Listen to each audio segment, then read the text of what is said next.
right, good afternoon, everyone. Welcome to the Western Heritage Center. My name is Kevin Koistra, the director of the museum. I have one announcement. We do these regular high noon lectures the third Thursday of every month. So next month we have Steve Friesens coming up from Colorado to present on his new book, Galloping Gourmet, The Buffalo Bill Cody Nobody Knows. So. And then Thursday, September 19, we have Nancy Cooper Russell, wife and business manager of the Montana Western artist Charles Russell, and that's presented by the actor Mary Jane Bradbury, and she's phenomenal too. So without further ado, all right, today's presenter is Sabre Moore, talking about the dark skies of Montana. We're very lucky to live in Montana. I don't know if you're going to show that map.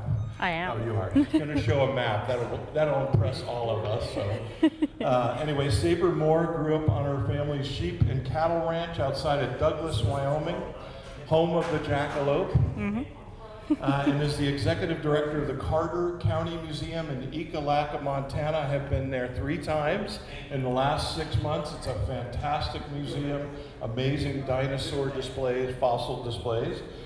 Sabre received her PhD in American Studies at Montana State University, go Bobcats, in 2023. I'm a Bobcat too.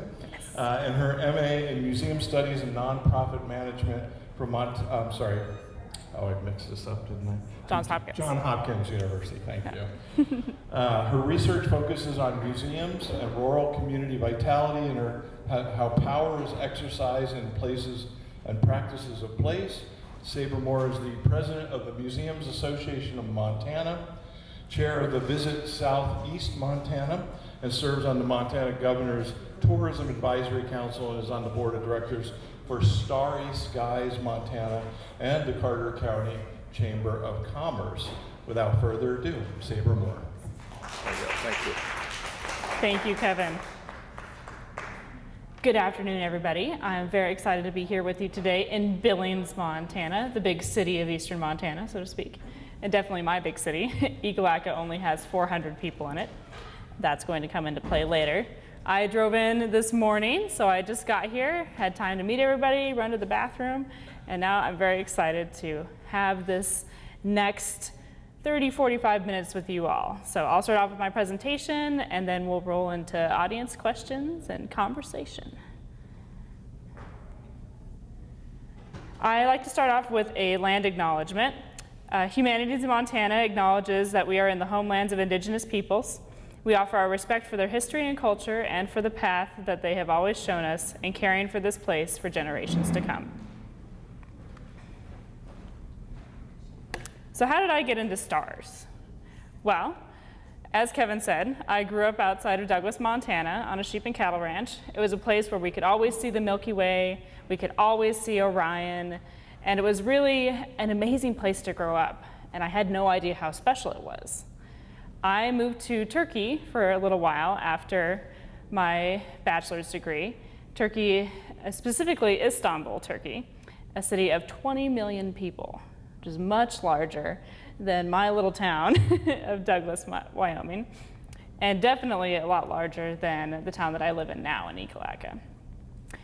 I was able to count the stars on both hands from Istanbul. It doesn't matter what side of the Bosphorus I was on. And it was just crazy to see a whole community of people, 20 million people, who had never seen the Milky Way, who had never really gotten to engage with the stars, not just in their lifetime, but in many generations of lifetime.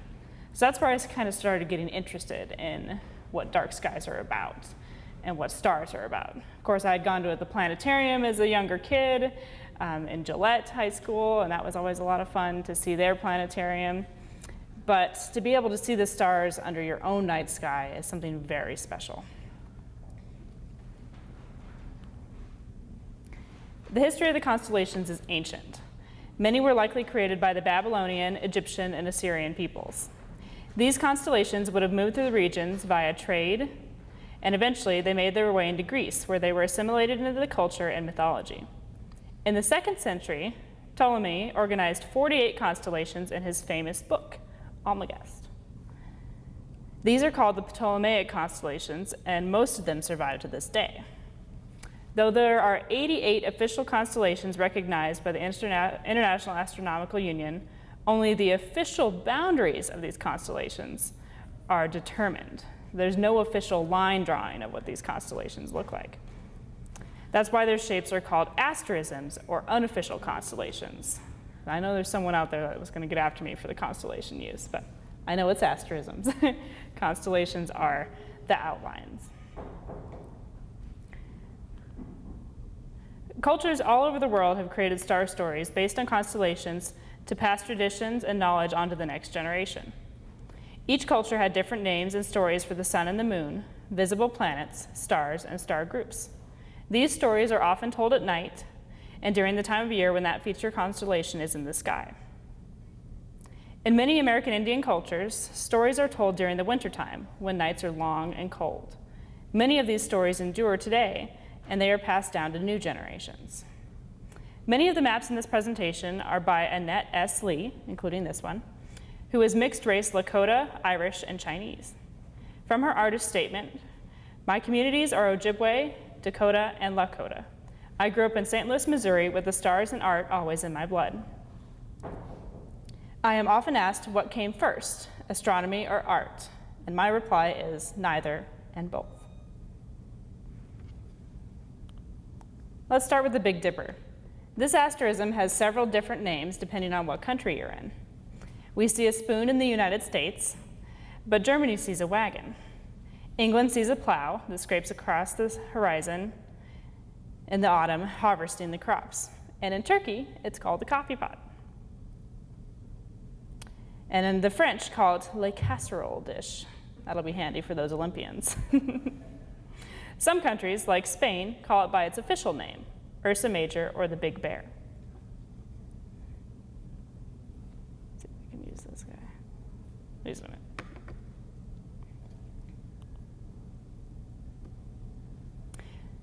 The Big Bear is the name of the bigger asterism that the Big Dipper is a part of. There are the paws of the bear, the head, and the weirdly long tail, which is something that all bears have, right? No.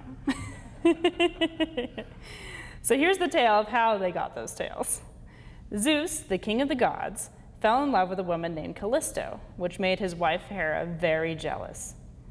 Hera assumed Callisto's son was fathered by Zeus, so she turned Callisto and her son into bears.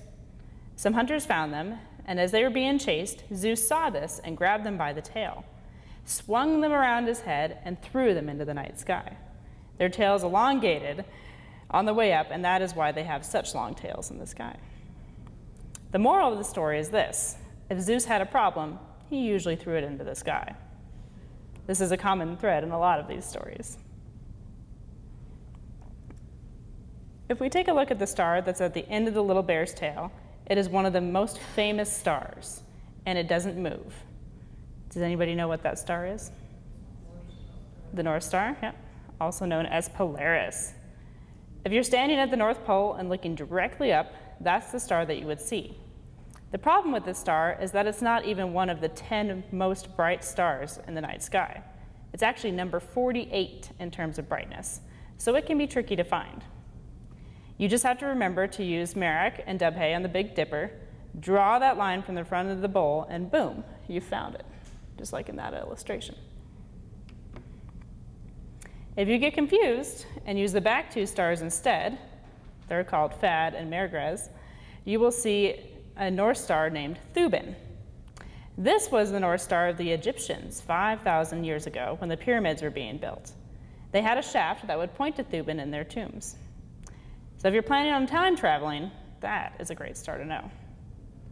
This star can help us find Draco the dragon. As we all know, dragons protect their treasure, and Draco's treasure is the Little Dipper. This constellation has also been used as the Golden Fleece, the Golden Apples, or the Apple of Eden from Genesis. For this story, the dragon's name is Ladin, and Ursa Minor is going to represent the tree that bears the golden apples. These apples belong to the goddess Hera, who you might remember from the first story. She loved these apples dearly, which is why Laden the dragon was protecting them. This dragon was having a great time guarding these apples and feeling pretty important about it when suddenly Hercules appears.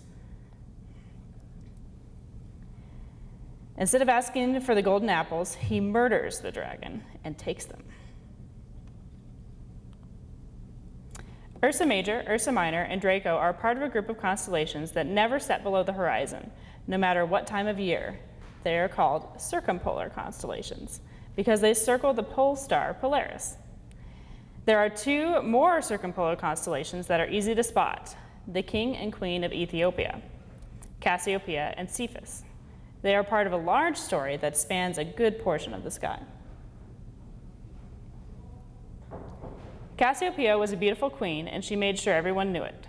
She would brag to anybody who was willing to listen that she was more beautiful than all of Poseidon's nymphs. This got back to the nymphs, and as you can imagine, they were a little not happy about it. And nor was their very powerful sea godfather, Poseidon. So, like any rational adult, he solved his problem by sending a sea monster named Cetus to destroy the entire kingdom of Ethiopia. King Cephas, upon seeing the fate of his entire kingdom before him, asked Poseidon what he could do to stop this disaster. Poseidon replied that he could either let Cetus destroy his entire kingdom or sacrifice his only daughter, the beautiful and humble princess Andromeda, to Cetus. It was a very difficult decision, which made a lot of other Father's Days uncomfortable because he chose to sacrifice his daughter and chained her to a rock for Cetus. Luckily, Perseus appeared on his flying horse Pegasus. He happened to be returning from slaying the Gorgon Medusa and still had her head on him when he saw Andromeda chained to the rock. As Cetus rose up from the water to claim his sacrifice, Perseus used the head of Medusa to turn Cetus into stone. King Cephas was so grateful to Perseus for saving his daughter that he offered her hand in marriage. Everyone lived happily ever after, immortalized in the stars, except for Cassiopeia, who was thrown up into the sky upside down for half the year as punishment for her vanity. So the moral of the story is this: don't say you're prettier than the gods, because you're probably not. Here's another map of these guys. Cetus in the corner.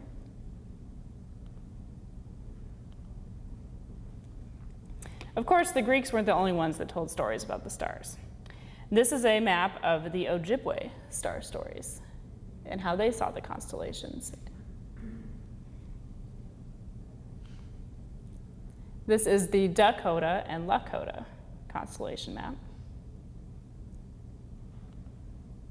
And here we have the Cree constellation map. I am going to let this gentleman tell one of the stories from the Cree tradition. Kevin, could you push play?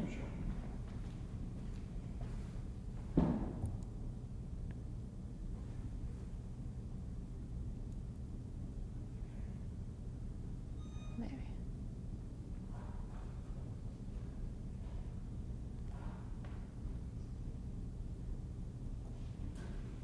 The story concerns the Big Dipper, the stars of the Big Dipper, and constellations that in Greek mythology called Corona Borealis. And for my people, the Big Dipper is called Mistamusqua, and Mistamusqua is the Great Bear. And Corona Borealis is called Tepukupanesisak, and that means the seven birds. And so the way the story goes is that a long time ago, there was these huge bears roaming all over the country, everywhere. These bears were all over the place. And being that they were so big, that they pretty much did what they wanted to do, because everything was afraid of them. And there was this one bear in particular. It was the largest one, the biggest one, of course, and therefore the strongest ones. And therefore, after years of living, he realized that this bear realized that he can just walk on anywhere, and people and things would give him stuff. And so that's what he expected. That's what this bear expected. So when he came across a village, he'd expect respect, or I guess he'd call that, and they'd make donations and offerings to him. And when that didn't happen, then he would throw a fit. And and eventually he just didn't expect any more donations. He just took what he wanted, and this went on for years and years. And in the process, a lot of beings got killed. And sometimes the bear would come at the camp and rip up the camp and steal winter supplies. So that means that people starved during the long winters. And so they decided that the bear had to be gotten rid of. So they had a big meeting, and then they designated 7 of their best trackers and 7 of their best hunters to track this bear down and get rid of him. And so these 7 happened to be birds, and not only birds, but they were small birds. And so they took on that job of tracking that bear. But the bear was forewarned because the bear had followers, and the followers were the crow and the raven and the magpie. And these were, of course, carrion birds, and these were scavengers. And they found that if they followed that bear, there was always lots of scavenging to do. So when they heard that the bear was going to be gotten rid of, they went and warned that bear. And so that bear, when he heard he was being hunted, he did like a good bully does, and he ran away. And he got chased. And what we're told is that the chase was on, and it circumnavigated the globe 4 times. And on the 4th time, they were going so fast that they flew into the air. And just as they were doing that, that bear was getting tired, so he turned and he faced his attackers. And so this just happened to be around September, October in this area of the Northern Hemisphere. And when he did that, the lead bird, one of the lead birds that was chasing that bear, he got a shot and he hit that bear in the neck and he mortally wounded him. And so that bear was bleeding up in the sky. And he shook just like a dog shakes. And when he shook, all the blood he was bleeding fell to the ground and landed on all the broadleaf plants. So that's why in September, October, all those leaves change color because of the blood of that bear. And in the process of shaking, a droplet of blood hit that lead bird right in the chest, the one that shot that bear. So he has a red breast today. And we call that, my people call that bird peepeech, or the robin. And so that robin has a red breast. And he was the one who got rid of that bear. And so to honor that bird, Creator gave that bird a special egg. And that egg was the color of the sky. And on that egg were speckles to remind us of Wachagosuk, the stars. And so he placed that bird in the sky, those birds in the sky, and he placed the bear in the sky. And that bear was perpetually watching those birds. And the moral of the story is, I guess, is that even the smallest of beings can bring the largest one down if they work together as a unit. And so the moral of, again, another moral is that don't abuse your power, don't push your weight around.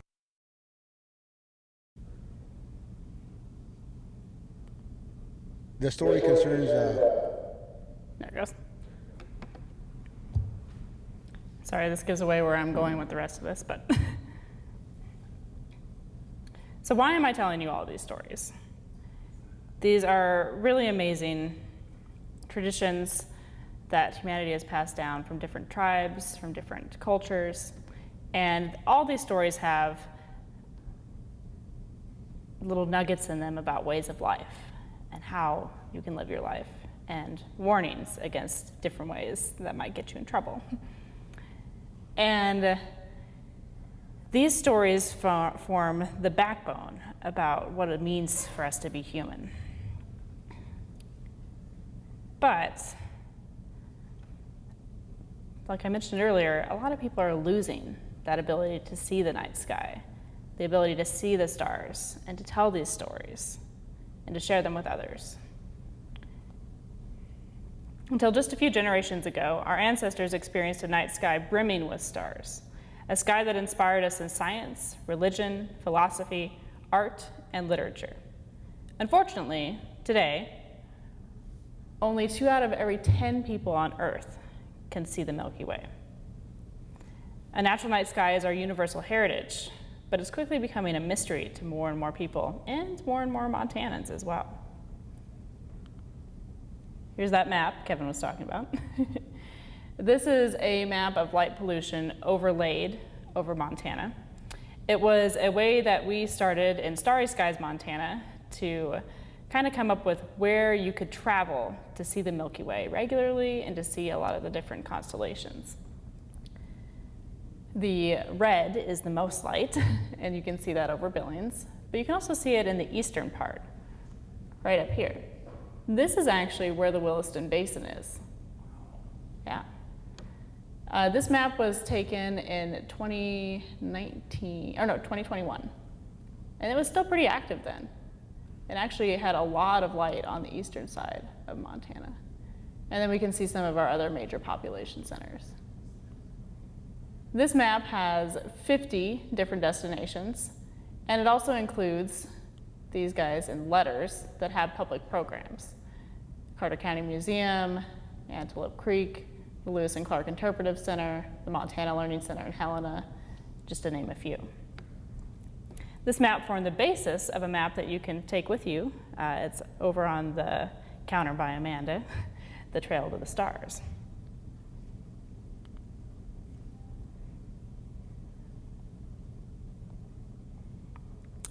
This shows what we know as the Bortle scale, and that's just how dark the night sky is.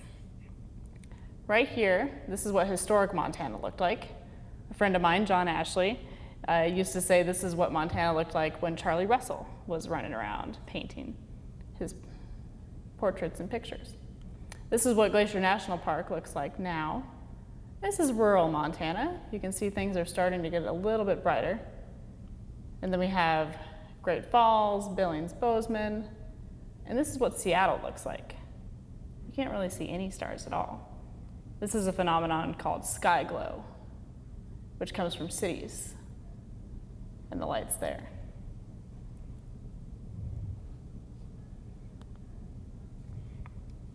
So why so much light? Well, a lot of people say it's because light actually makes things safer.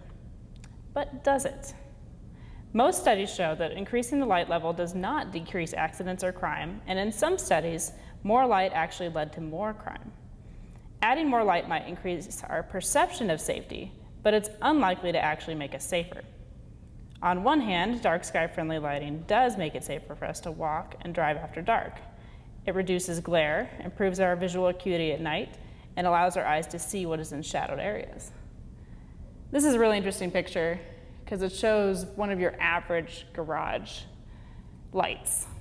And without that light there, without your hand in the way, this looks pretty dark. This glare is getting in the way of your eyes to see that there is a gentleman standing there. And he's in this one, really faint, hard to see. But a more directed light, you would still be able to see to get into your garage, but would then still have the ability to see that there is somebody in that area. So what is light pollution? Light pollution is any adverse effect of artificial light at night. It comes in three main forms: sky glow, glare, and light trespass. Sky glow is the dome of brightness on the horizon that obscures our view of the night sky.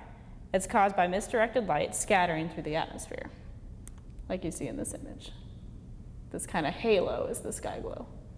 I can see it coming into Ekalaka when there's a football game, for example. If you've ever driven down a lonely road at night, which there's a lot of in eastern Montana, and you're blinded by oncoming high beams that someone forgot to turn off, well, that's glare. Glare is when light enters our eye at shallow angles, causing pain and restriction of the pupil, reducing visual acuity. Oops. This is a really good example of what people call historic streetlights that have this kind of globe on the outside. It makes it difficult to see the light itself, but also kind of the areas around it.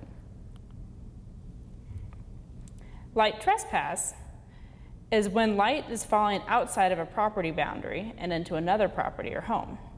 We can think of light trespass as a private property rights issue.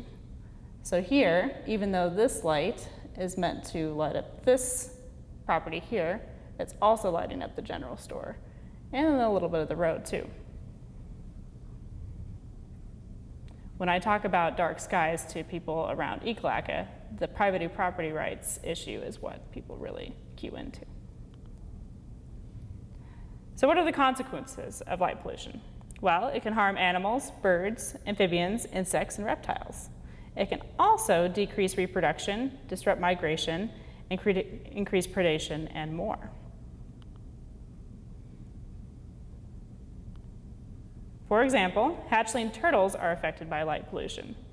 Before the invention of artificial illumination, hatchlings always oriented themselves toward the ocean, using that as the brightest field of their vision. That was the ocean reflecting the brightness of the moon and the stars. However, hatchlings often orient themselves towards cities instead now, because that's much more brighter than the ocean, and they head towards city lights instead of toward the ocean where there's safety. Birds. A couple months ago, I gave this presentation to the Audubon Society of Billings, and they were very excited about this slide, and also saddened, because birds are like moths in that they are attracted to the light. Birds also migrate using celestial navigation. When birds are confronted by large, brightly lit skylines of urban areas, they often become disoriented. Not only are they attracted to the light pollution of the city, but the sky glow obscures their view of the night sky, which they use to find their direction. Birds will fly toward the light, and if they don't immediately collide with a building, they are often reluctant to leave the lit area and return to the darkness. They may fly around in circles until they fall to the ground, or sometimes they actually get hit by cars or predated on by different animals that are in cities. There's data that estimates up to 100 million to 1 billion birds die from collisions with buildings in North America each year, frequently at night. But it's not just the fauna that's affected, it's also the flora. Trees are affected by light pollution because they are exposed to artificial light at night, and they bud earlier, they lose their leaves later, and have shorter lifespans. This image here, here's the light, and you can see that it's keeping these leaves on the tree longer than the rest falling off naturally. And then over here, they're still green when everything else is turning colors in the fall. That's all from that artificial light that they're under. Light pollution is also a waste of money and energy. About 35% of lighting worldwide is wasted light. It shoots straight up into the sky. And if you do the math, we spend about $3 to $7 billion a year on wasted light while adding 21 million tons of carbon dioxide to the atmosphere each year. In Texas, for example, they see these figures, and a lot of the oil fields, like I was talking about Williston, how it's very bright, in Texas they actually have their lights shielded and directed toward the ground, so they're not losing all this money. Humans are not untouched by this phenomenon. Humanity evolved on the planet with reliable cycles of light and dark. The addition of light into what has always been darkness disrupts our natural circadian rhythm, the internal cycle that syncs our biological clock with the day and night cycle. Our circadian rhythm is mediated by the hormone melatonin. Secretion is suppressed when we are exposed to light at night, specifically blue-white light that mimics what we experience under a daytime sun. This disrupts our health, which is exemplified by the fact that exposure to artificial light at night has been linked with an increased risk for all types of cancer. The American Medical Association, for example, issued recommendations to shield streetlights and use light that is 3,000 Kelvin or lower. So we know that light pollution is a problem. We know it's increasing, but light pollution is something that you can solve. Each individual action makes a difference, and we can work to create changes on a larger scale that benefit everybody. One example is the Dark Sky Association. It's an organization that works globally to protect the night. It has chapters, delegates, and affiliates across the globe. IDA, the International Dark Sky Association, is a small nonprofit, and their impact is made through people across the world.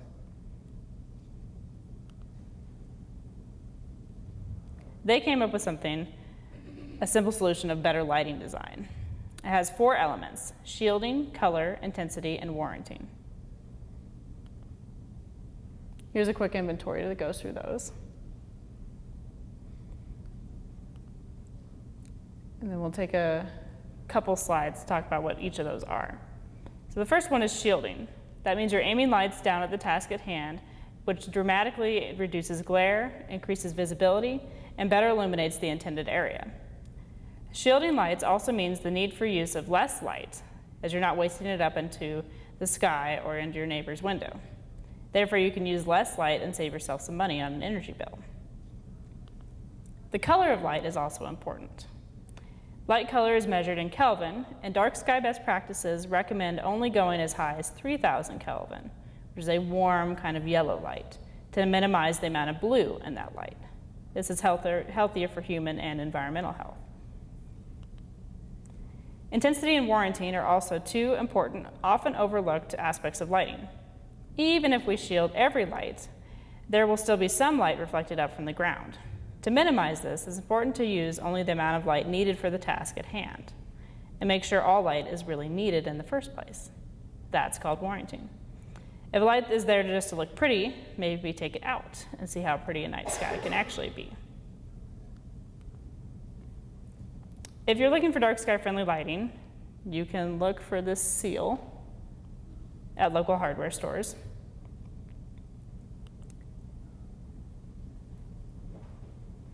Finally, the Dark Sky Association created the International Dark Sky Places program in 2001 to encourage communities, parks, and protected areas around the world to preserve and protect dark skies through responsible lighting policies and public education.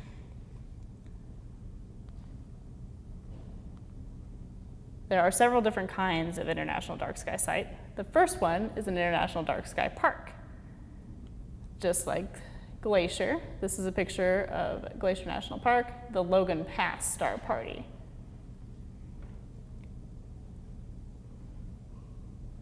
Parks, like Glacier National Park, are publicly or privately owned spaces protected for natural conservation that implement good outdoor lighting and provide dark sky programs for visitors. The next level is reserves. Reserves consist of a dark core zone surrounded by a populated periphery where policy controls are enacted to protect the darkness of that core. Communities are legally organized cities and towns that adopt quality outdoor lighting ordinances and undertake efforts to educate residents about the importance of dark skies. Red Lodge is currently fighting to become a dark sky community. They're hoping to be the first dark sky community in the state of Montana. There's a group called Red Lodge Dark Skies that you can find on Facebook. They do programs every full moon, and I think every Saturday now, actually, in their new little observatory. So not too far from Billings. Finally, dark sky sanctuaries are the most remote and often the darkest places in the world whose conservation state is the most fragile. This is a photo from Montana's first dark sky sanctuary, Medicine Rock State Park, which is in Carter County near Ekalaka. And there's one other honorary sort of dark sky site, urban night sky places. While places like this aren't your traditional dark sky spots, because they are near or surrounded by large urban environs. This one's in the middle of Chicago on a lake, so this is all Chicago's light sky. They don't usually qualify for designation within any other International Dark Sky Places category, but they're fighting for public education and their core is dark. So that's one way that these areas get into it. So what are Montana's dark sky places? Well, I mentioned two of them. The first Montana dark sky site was Waterton Glacier. And one of the cool things about Glacier National Park's dark sky designation is that it was the first international dark sky park because it's both sides of the border. It was designated in 2017. The second is Medicine Rock State Park, which was designated in 2020. And I'll go into a little bit more about why Medicine Rock State Park was designated and how that process went. One of the neat things about Medicine Rock State Park is that Teddy Roosevelt visited it in 1883, before it was a park, and wrote about the area in his book, journal, Hunting Trips of a Ranchman, and said that the area was as fantastically beautiful a place as he had ever seen. It's located in southeastern Montana on State Highway 7. It's 330 acres, 3,397 feet above sea level, and encompasses grassland prairie interspersed with sandstone formations that date back to the Tertiary period, between 63 and 64 million years ago. You can just kind of see one there. Thousands of inscriptions carved into these sandstone pillars chronicle a 2,000-year interaction between humans and the landscape, including members of the Lakota, Northern Cheyenne, and Crow nations. Many of these inscriptions are associated with historically significant individuals, organizations, and events. In 2017, the park was listed in the National Register of Historic Places in recognition of this history. Today, the park is frequented by travelers and local residents of the nearby towns of Ekalaka to the south and Baker to the north. Hiking opportunities abound, and the Carter County Museum and Montana State Parks co-host several dark sky events and lectures each summer. The most recent dark sky site in Montana is Lost Trail National Wildlife Refuge. It was designated in 2022. Lost Trail is a 9,225-acre refuge in northwestern Montana and is recognized as public land with an exceptional quality of starry nights and a nocturnal environment that is protected for its scientific, natural, and educational value. At least of all, half of animal species found in the refuge can be considered nocturnal, including 13 species of bats, 8 species of owls, most amphibian and reptile species, and hundreds of insects. Naturally dark skies play a crucial role in the health and survival of these active at night species. By protecting night skies from the glare of artificial lights, Lost Trail National Wildlife Refuge maintains the natural light of light and dark for native wildlife and plants. The Big Sky Astronomy Club, which is a group of dedicated amateur astronomers in Montana's Flathead Valley, hosts several public outreach programs at Lost Trail every summer. In order to get Medicine Rocks designated as a dark sky sanctuary, I spent 2 years taking my little dark sky quality meter, which is a black box that you can get on Amazon for about $150. And it has a kind of infrared laser in it. You point it up at the night sky and it measures what light pollution is around you. It's very important that you take these measurements on a night that's not a full moon, because the full moon will throw off the measurements, and a night that there's no snow on the ground for the same reason, because even a night with no moon with stars, this snow will reflect that light. But the Dark Sky Association also requires that you take measurements in non-consecutive seasons. It gets a little tricky. Because we do all of our programming in the park in the summer, that meant I had to take the night sky measurements also in the wintertime. So I had to wait and do it on a night with no moon and a night that the snow had not fallen yet. That's why it took me 2 years to get enough of these together. I took measurements at 3 different areas in the park. The North Rock site here, Sunset Loop, which is where we do a lot of our programming, and then also at the group use area right here. I averaged these out over 2 years and put them together into a nomination form, and then had a board member from the Montana chapter of the Dark Sky Association write a little support letter for it. It was returned to me once to take even more dark sky measurements, which I did for 1 more season. And then they designated the Medicine Rock State Park as a dark sky sanctuary. I was actually just hoping for a park, because it is a park, and that made a little more sense.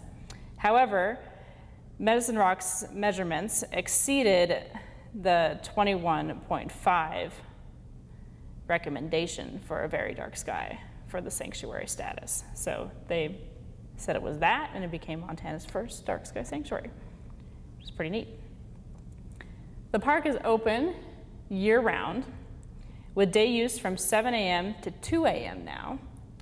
Overnight stays of up to 2 weeks are allowed, with 12 campsites on a first-come, first-served basis. Currently, there's no lights present within its borders, and I worked with Montana State Park System to write up a paper that there would not be any lights present within the borders, at least officially installed ones by the park. And if there ever were, they would have to follow dark sky regulations. The nearest light at night is generated at Medicine Rocks Ranch, which is privately owned and located adjacent to the park. The park's located within Carter County, which has a population of 0.2 inhabitants per square mile, making it a pretty easy park to get on the map. The park's stewardship is in charge of Montana State Parks and is public land preserved and protected through its designation as a National Historic Place. These are some of the events happening at Medicine Rock State Park this year. We had one, this should be June 19th, not June 9th, at 8:30 p.m. Sean Backbone from the Crow Tribe came and gave a series of stories from his nation about the night sky. And what was really fantastic about that evening is that there was a storm rolling in on the outskirts, so you could see that happening. It made the stars pretty hard to see, but he went through every level. There's 4 or 5 different levels of darkness in the Crow tradition. And as we were there, we got to experience 3 of them, which was really neat.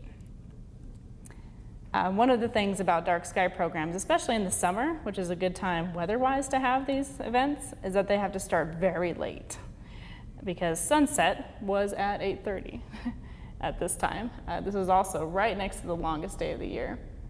Our next one is July 25th, and we're actually starting the evening with sunset yoga at 8 o'clock, and then at 9 p.m. you can start off with a bat walk. There are lots of bats at Medicine Rock State Park. One of the interesting things about this program is it's done in conjunction with the annual Dino Shindig, which is in its 12th year. And we used to have the bat walk at Ekalaka, and you would walk through town for about an hour and see all sorts of bats. They have an iPad which would identify what the bats were going overhead. And now, the last 2 years, there have been less and less bats because there's more and more light in town. Even though I live there, people could regularly go by our house, which has red lights on the outside, the red light district, of course. A lot easier to see using red lights at night, and they don't have the effects that others do. And that's where we would be able to find bats in town. But there's been so few that we decided to move it this year for the first year to Medicine Rock State Park. So it's a really good jumping off point for me to talk about light pollution, even in the little town, 400 people in Ekalaka, Montana. So moving into the Dark Sky Sanctuary. That allows us the ability to have about an hour of wandering around, looking for bats, with the iPads and the little sound catchers that tell us what's flying overhead. And then we have Steve Hobie, who is the senior educator at the Adler Planetarium in Chicago. He visits every year for the Shindig, because he worked for us for a while. And he does a guided stargazing of the whole area. And we have telescopes that are out so people can look at different planets. And it's really quite an amazing night. Last year there were 75 people there, which was the largest event that we'd ever had. And then finally on August 14th at 8:30 p.m., so returning to a little bit of a sooner evening, we have Ryan Hanaho, who is the director of the Montana Learning Center, and he's coming out with some of his telescopes, and we'll be doing a night sky presentation as well that evening. This is the map that you can pick up over by Amanda. This is the Montana Office of Tourism's Trail to the Stars. So the map that I first showed you had the dark sky light pollution overlay. This is what helped us identify some of these places. You'll notice that these are all only in eastern Montana. It's because this was an Eastern Montana Initiative grant from the Office of Tourism and did not include western Montana. We would love to include them at some point when there is funding for it, but for now it's nice to enjoy the east getting some of the spotlight, which does include Billings. Right outside of Billings, this is Pompey's Pillar, and Pompey's Pillar does do a lot of night sky programming and has the MSUB folks that do their astronomy program. They're out there with telescopes pretty regularly, so just check their website for information. There's also occasionally, they did these last year, and I think they'll be doing them next year. You can go on the Bighorn Canyon National Reservoir in a kayak and do a night sky kind of tour in your kayak, which I hear is a great time, and I'll be doing that at some point. And then we also have, of course, Ekalaka, Medicine Rock State Park, and then some of the criteria for these, a lot of them are in Forest Service areas and our state parks, that they would be easily accessible, that you could get to with a two-wheel drive car, usually, and that they have public bathrooms at them, because that's something that people really care about. One of the fun things about the astrotourist, as they're called, is that they love to travel in smaller groups. They're usually pretty quiet, and they stay overnight, which is a great thing for the Office of Tourism, but also a great thing for small rural communities in Montana. So a lot of communities, including Ekalaka, have jumped on the night sky train. So we're excited to see where that takes us. If you want to know how dark your skies are, you can turn your phone into a night sky meter. This guy's holding that $150 one that I talked about. But if you download one of these apps, Globe at Night or Dark Sky Meter, Globe at Night is free, and then Dark Sky Meter I think is 99 cents. It turns the camera on your phone into a little meter, and you can tell how dark things are when you go around Billings, for example, or another city, or even out in the country. These measurements are not ones that the Dark Sky Association will accept for nominating something, but it's a really cool way to do some citizen science and start finding out areas that you might want to take the more expensive one to. And with that, I will open up for questions. Thank you all for listening.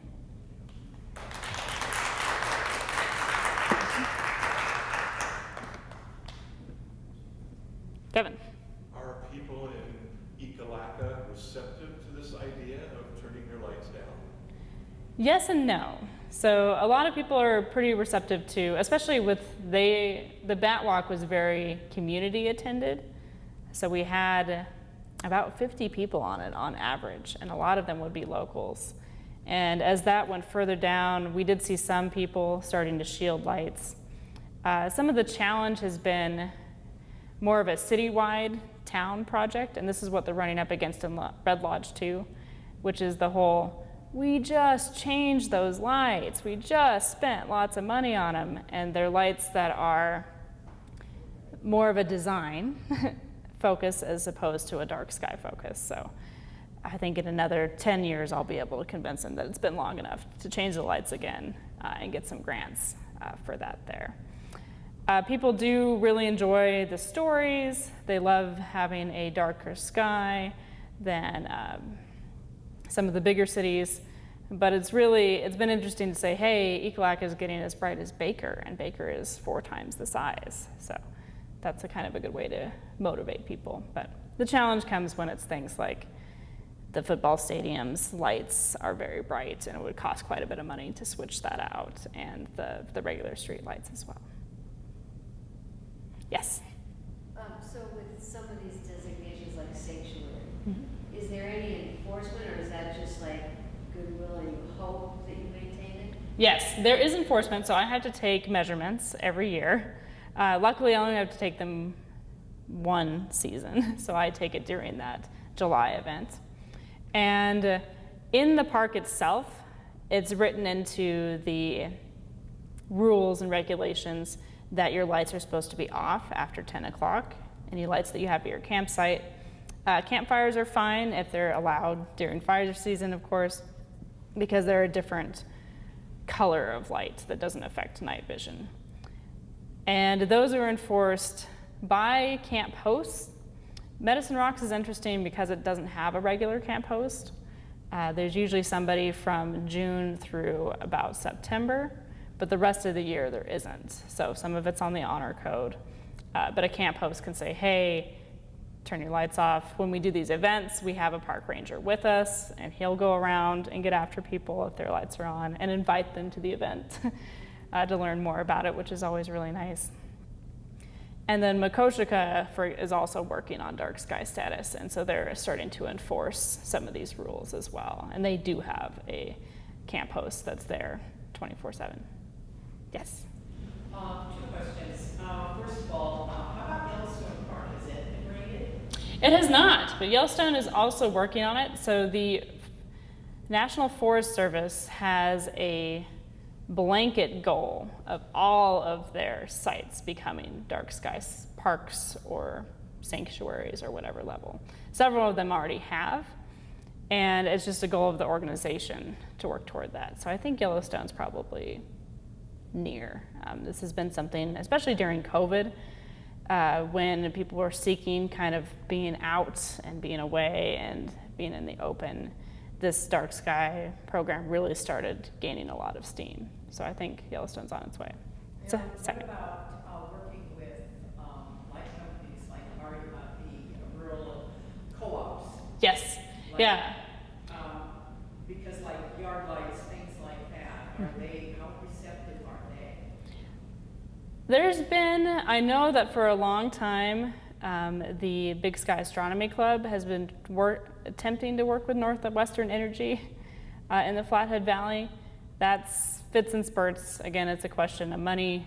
I had personally talked to Southeast Electric Co-op about getting our lights switched around because they are based in Ekalaka. And that's where that conversation came up of, well, in 10 years, when we have funding again, we'll redo it one more time and we'll do it properly that time. I wish you had been here 10 years ago, Sabre, to tell us that. I mean, do they have policies like for attrition, like when the yard light goes out and they don't put in dark sky friendly? Or Yeah, that's what Red Lodge is working on. So one of the challenges with the dark sky community is that there does need to be a rule of law that in this case, the city adopts that says as things like that happen, they've got that zoning in place, those regulations in place, that as you living in that community will have to start doing. That hasn't been passed in Red Lodge, and I'll start doing that in Ekalaka in the next few years, but it does take time.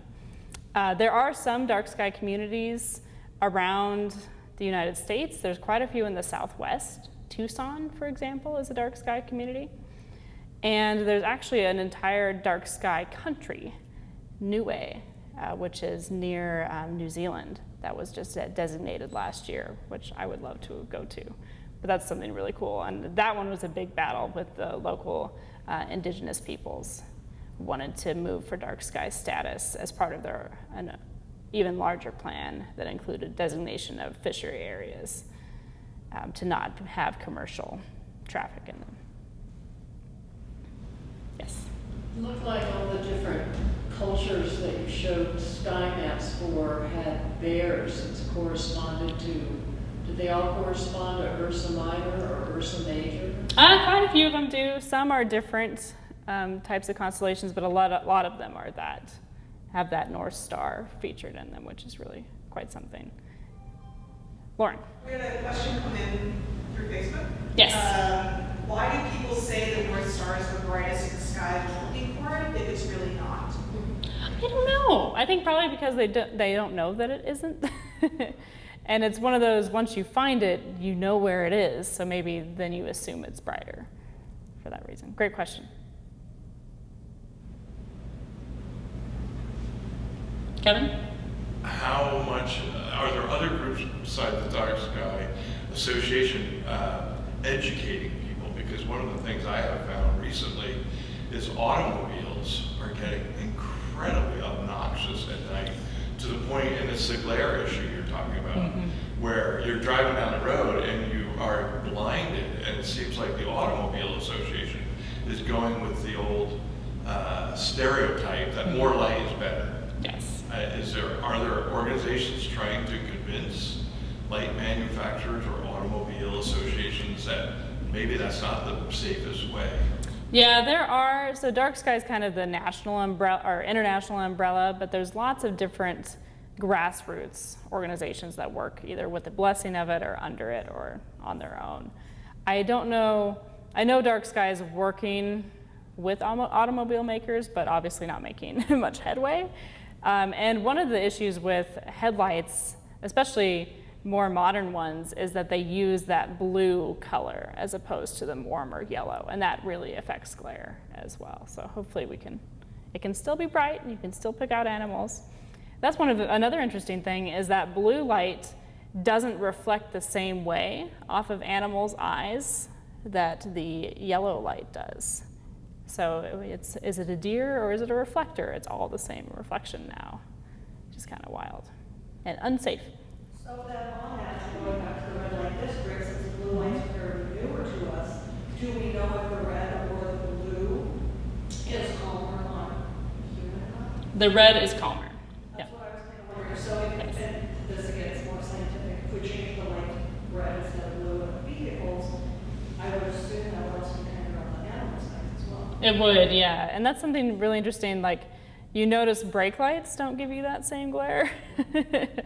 But unfortunately, we've been so long with red being the brake. I don't know how that might work. But yeah, that was an interesting thing looking into red light districts, why they used red lights. Well, because it is easier to see and it is better on your eyes, and you can see some of these people and things, and it's much safer to have the red lights in those districts. And of course, that was where people were out all night long and needed that ability. Awesome. Great, thank you. So much.